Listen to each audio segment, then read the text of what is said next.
Hi everybody, welcome back to Heart and Chops. It's already December, and orange you glad that we're making some candy? It'll be super rad. This is the recipe, here is the deal. We're taking some oranges and removing the peels. We'll slice them, and when they have cooked for 1 hour, we'll toss them in a coating that tastes sweet and sour.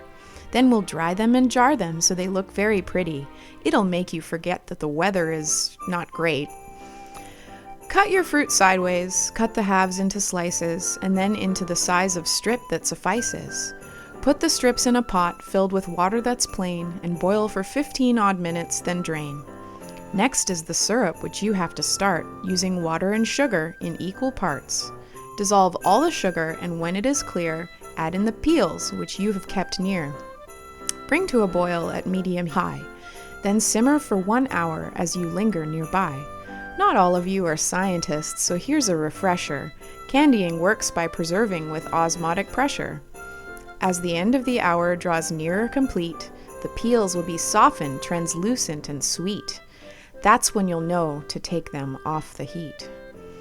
Drain them and cool them, and when they are placid, coat them in a mixture of sugar and acid. Remember, it's Christmas, so let's be angelic. The acid is citric and not psychedelic. For 1 cup of sugar, 2 teaspoons of salt, 4 teaspoons of acid, stir up and then halt. One by one, throw them in and give them a toss, or coat them in chocolate instead, you're the boss. Lay them out on a rack, dry them for 2 days, while you try to keep your sweet cravings at bay.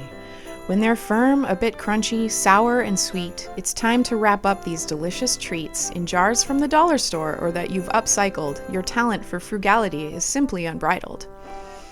Okay, so rhyming verse aside, I tried this recipe with the peel of an entire pomelo after I filmed this, which I trimmed just a bit so the pith was about 1/3 of an inch thick, and it turned out incredibly delicious. The texture was superb, and they came out looking like jewels before I tossed them in the sugar, so I highly recommend you try that. So I highly recommend that you start experimenting with candying like I have. It's been a highly satisfying and frugal way to create something really special out of scraps that I would otherwise throw away.